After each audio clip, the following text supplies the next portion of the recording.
जिस व्यक्ति को धरती के नीचे गाड़ा गया है, एक क्षण की अचेतना में वो निश्चित रूप से चला जाएगा। अगर वो सो गया तो कभी नहीं उठेगा। श्री ब्रह्मा बैठकर उनसे मिट्टी से ढकने के लिए कहते हैं। वो स्वयं के लिए जांच रहे हैं कि वो वास्तव में सिद्ध हैं या नहीं।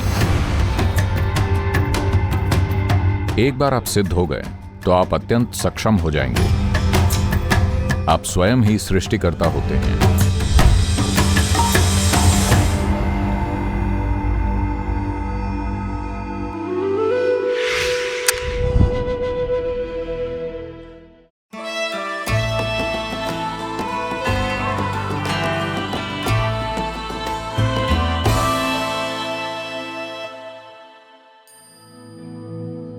नमस्कारम सद्गुरु। क्या आप बता सकते हैं कि अर्ध सिद्धासन से पूर्ण सिद्धासन की ओर बढ़ने के लिए किस तरह की तैयारी की आवश्यकता होती है?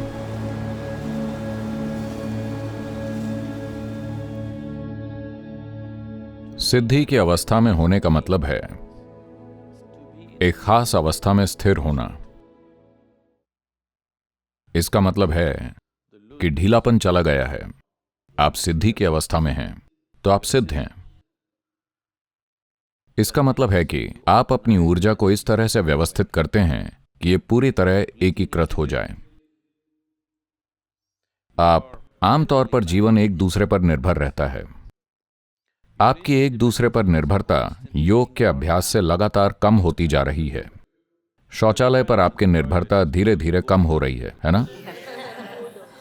भोजन की भी कमी हो रही है। वास्तव में अगर आप इसे जांचें तो हवा भी कम हो रही है। क्योंकि आप गहरी और धीमी सांस लेते हैं तो आप आसानी से 2 मिनट तक बिना सांस के रह सकते हैं, जिसमें दूसरे लोगों का दम घुट जाएगा। सिद्ध का मतलब है कि आप इस प्रणाली को एक स्थापित अवस्था में एकीकृत करने का प्रयास कर रहे हैं, जहां जीवन की परस्पर निर्भरता सभी स्तरों पर कम हो रही है। एक ऐसी हद तक एक दिन आएगा जब आप यहां बैठेंगे तो सब कुछ निश्चल होगा। आपकी सांस चली गई, सब कुछ चला गया है। बाहरी दुनिया के साथ कोई लेन देन नहीं है। वही अंतिम लक्ष्य है कि अगर आप यहां बैठते हैं तो आप स्वयं एक ब्रह्मांड होते हैं। आप बाकी सृष्टि का हिस्सा नहीं हैं। जब आप बाकी सृष्टि का हिस्सा नहीं रह जाते तो आप यहां सृष्टिकर्ता के रूप में मौजूद होते हैं। तो सिद्ध या सिद्धासन उस दिशा में यात्रा है। कितने लोग उस मुकाम पर पहुंचते हैं ये एक अलग बात है, लेकिन ये उस दिशा में यात्रा है। तो योगी बैठते हैं। मेरा मतलब है, आपने श्री ब्रह्मा की कहानी सुनी होगी, जब वो बैठे और लोगों से उन्होंने मिट्टी से ढकने के लिए कहा,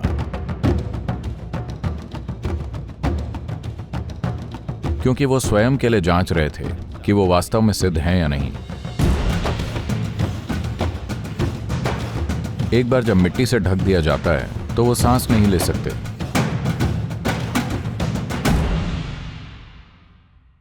कोई सांस नहीं, कोई रोशनी नहीं। देखिए, रोशनी और हवा के बिना आप वास्तव में जीवित नहीं रह सकते। सांस नहीं। पहले लोग प्रकाश को हटाकर अभ्यास करना सीखते हैं, और फिर भोजन, पानी, और फिर हवा को हटाकर।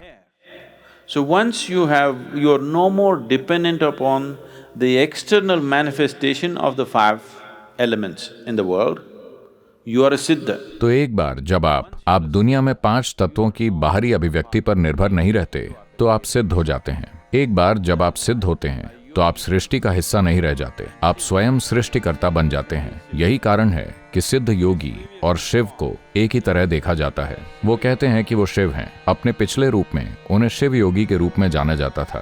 तो अर्ध सिद्धासन का मतलब है आप स्थिर रहना चाहते हैं, लेकिन आप दरवाजा खुला छोड़ना चाहते हैं। दरवाजा आधा खुला क्योंकि आपकी पत्नी है। अगर आप सिद्ध बन जाते हैं तो वो कहां जाएगी? वो नहीं जानती कि आपके साथ कैसे हो। वो आपके साथ नहीं रह पाएगी।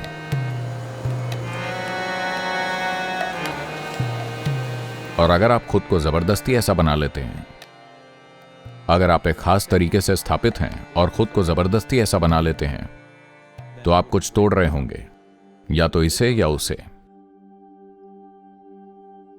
तो जो लोग सामान्य पारिवारिक परिस्थितियों में हैं, वो सिद्धासन नहीं करते, वो अर्ध सिद्धासन करते हैं, क्योंकि आप दरवाजा खुला रखना चाहते हैं।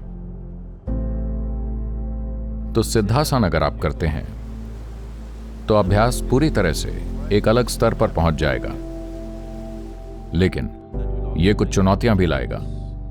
आप जो हैं, आप जैसे रहते हैं, आप जो खाते हैं, आप जो करते हैं, हर चीज की शुद्धता पर नजर रखनी होगी, क्योंकि जब आप सिस्टम को, जिसे स्वाभाविक और सामान्य माना जाता है, उससे परे एक खास स्तर पर स्थिर करने की कोशिश कर रहे हैं। सांस लेना सामान्य है, खाना पीना सामान्य है, सोना सामान्य है।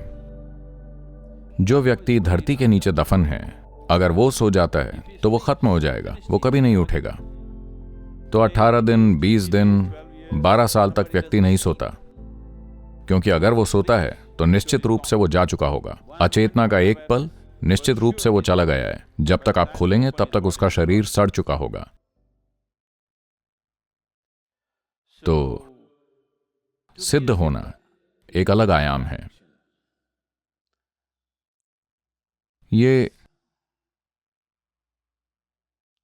एक चीज है जिसे आध्यात्मिकता कहते हैं, एक और चीज है जिसे आध्यात्मिकता का किनारा कहते हैं।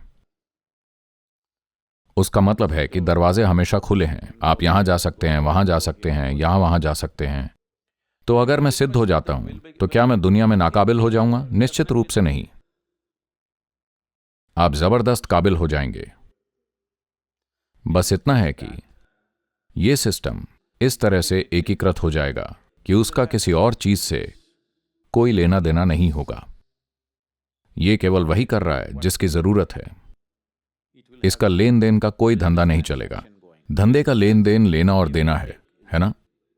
यह बहुत कुछ दे सकता है, लेकिन यह देने लेने का नहीं धंधा कर सकता। यह लेन देन के धंधे के नाकाबिल हो जाता है। यह चीजों का प्रसार करता है, यह अद्भुत चीजें कर सकता है, लेकिन यह लेन देन नहीं कर सकता। यही कारण है जो लोग आध्यात्मिक मार्ग पर हैं, उसके पीछे यही मूल समझ है कि वो सबसे पहले लेन देन बंद करते हैं। पता है, मुझे लगता है कि यीशु ने कुछ कहा था, तुम मेरी और किसी और की सेवा नहीं कर सकते, जो भी हो। वो क्या है? हाँ, एक आदमी दो स्वामियों की सेवा नहीं कर सकता, यानी वो भौतिक चीजों के बारे में बात कर रहे हैं। और तो कहीं ना कहीं ये जागरूकता मौजूद है उनके पास। वहां पहुंचने के लिए चाहे आवश्यक साधना और वैज्ञानिक संरचना हो या ना हो, जागरूकता हर जगह है। इसीलिए सबसे पहली चीज जो वो बंद करते हैं, किसी व्यक्ति के आध्यात्मिक मार्ग पर होने का मतलब है अगर उसे कोई साधना करनी नहीं आती तो वो चला जाता है। अगर कोई आता है तो आप कुछ प्रदान करते हैं, लेकिन कोई लेन देन नहीं। तो वो ऐसी जगहों पर चले जाते हैं जहां लेन देन की कोई जरूरत नहीं होती, क्योंकि समाज में रहते हुए आप लेन देन करते हैं, परिवार में रहते हुए आप लेन देन करते हैं। ये पूरा लेन देन है। तो लेन देन सिर्फ इस स्तर पर नहीं है कि मैंने पैसा दिया तो आप मुझे कुछ चीज दें। ये बस उस स्तर पर नहीं है। लेन देन बहुत बुनियादी स्तर पर हो रहा है। आप संचार कर सकते हैं। एक बार जब आप अपनी चीज की दीवारों को मजबूत कर लेते हैं तो आप लेन देन नहीं कर सकते। तो एक स्तर पर हम दीवारों को ढीला करने, सीमाओं को हटाने की बात कर रहे हैं, लेकिन दूसरे स्तर पर हम सीमा को मजबूत करने की बात कर रहे हैं। अगर आप सीमा को पूरी तरह से मजबूत कर लेते हैं और अस्तित्व से मुक्त हो जाते हैं तो आप सृष्टिकर्ता के समान ही होते हैं। तो जो योगी खुद को दफना लेता है, वो कोई कर्तव्य दिखाने की कोशिश नहीं कर रहा होता है, वो दिखावा करने की कोशिश नहीं कर रहा होता, वो अपनी स्थिति पर महारत पाने की कोशिश कर रहा होता है, जहां वो अब सृष्टि का हिस्सा नहीं है। सृष्टि का हिस्सा बनने के लिए जो भी लेन देन जरूरी है वो हटा लिया जाता है। वो सिर्फ उस चीज की चमक की वजह से जारी है जो उसके भीतर सृष्टि का स्रोत है। बाकी सब उसने काट दिया है। इससे फर्क नहीं पड़ता। आपके भीतर कुछ है जो सृष्टि का स्रोत है और जिससे आप अभी जीवन के रूप में धड़क रहे हैं, लेकिन सृष्टि के साथ लेन देन के बिना आप एक पल के लिए भी मौजूद नहीं रह सकते। ईश्वर आपके भीतर धड़क रहा है, लेकिन अगर मैं आपकी सांस रोक दूं तो आप चले गए, है ना? अब वो ऐसी अवस्था में पहुंचना चाहता है जहां ये लेन देन जरूरी नहीं है। तो जो सृष्टिकर्ता का स्रोत है, सिर्फ वही उसका पोषण है। तो वो दो स्वामियों की सेवा नहीं कर रहा है, वो वास्तव में एक स्वामी की सेवा कर रहा है, और वो वही है।